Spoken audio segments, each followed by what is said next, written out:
гостинка е Гордана Михајловска, па можеме да започнеме. Ке започнеме со вашите почетоци, токму тоа како вие ја одбравте оваа професија и како ви се роди љубовта за театарот. Најнапред сакам да ви посакам голема благодарност што го посетивте нашиот театар и се сетивте да го снимите овој подкаст по повод 80 годишниот роден ден на нашиот театар. Моите почетоци датираат уште од 92-та година, кога јас започнав како хостеса во самиот театар и љубовта и желбата кон театарот ме водеше да обстојам толку години да работам таа професија, која понатака на барање на еден од директорите ме повика да работам како суфлер и да заплувам веќе во театарските води, свечено. Од ова ваше долготрајно искуство во театарот, кој процес би го издвоиле како највпечатлив од сите процеси кои ги имате доживеани?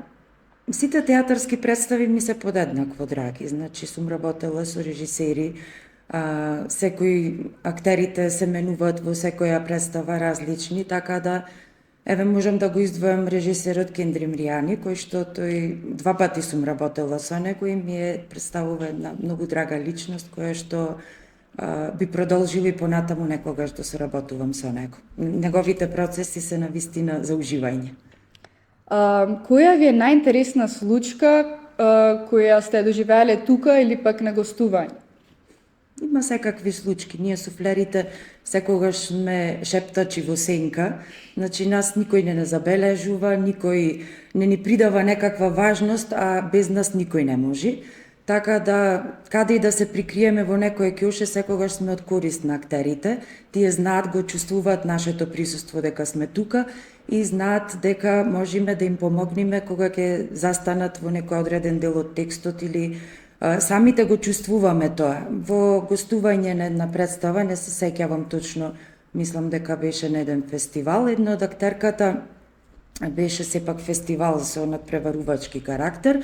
Актерката имаше еден голем монолог и наеднаш запре, јас го почувствував тоа дека запре, и фалеше само едно зборче за да го докажи и јас го дошепнав. Сега тоа дошепнување треба да го кажиш за да го слушни актерката, а не да го слушни публиката.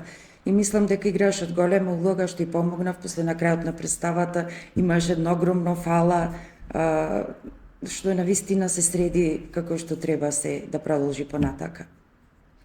Каде сте сместени за време на представата?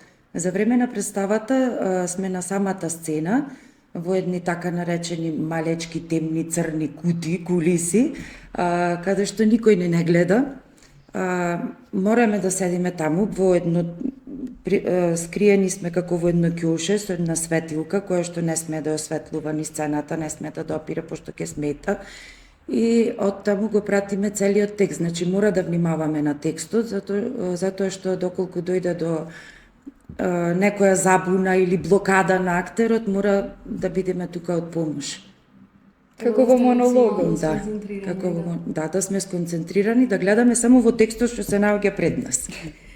Што ќе му посакате на театарот по повод 80 години на Роден театар Битола?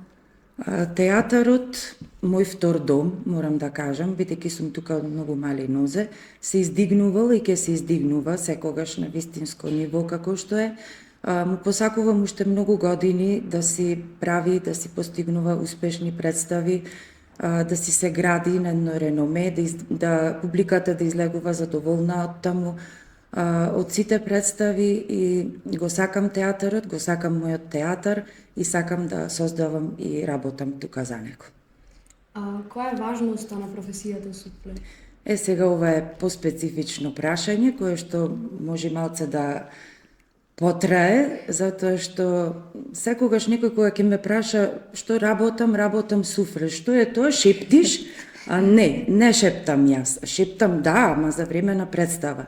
Сега, суфлерската професија е многу важна карика која што го поврзува театарскиот живот во театарот и тој е неопходен за да му се дава поддршка и подкрепа на секој актер.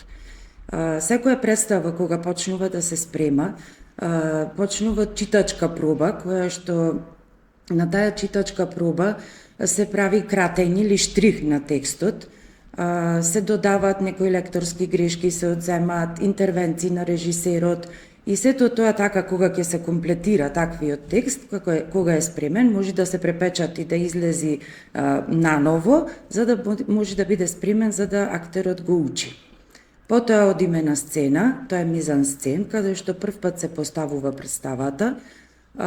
Таму во представата актерот го учи со нас текстот. Сега има актери кои што побрзо го совладуваат текстот и не му сме потребни, ама сепак се случува таа блокада каде што може да прескочи некој збор, па да го збуни наредниот колега актер во наредната реплика која што треба да ја кажи, и затоа ние сме тука кои што треба да кажеме секако што треба.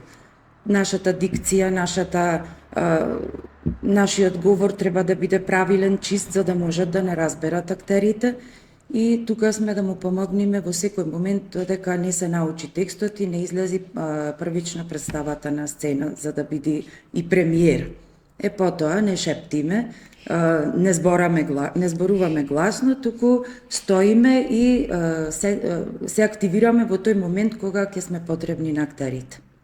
Значи, вашата работа, иако не е толку позната, сепак е незаменлива. Незаменлива е, затоа што тие не можат без нас.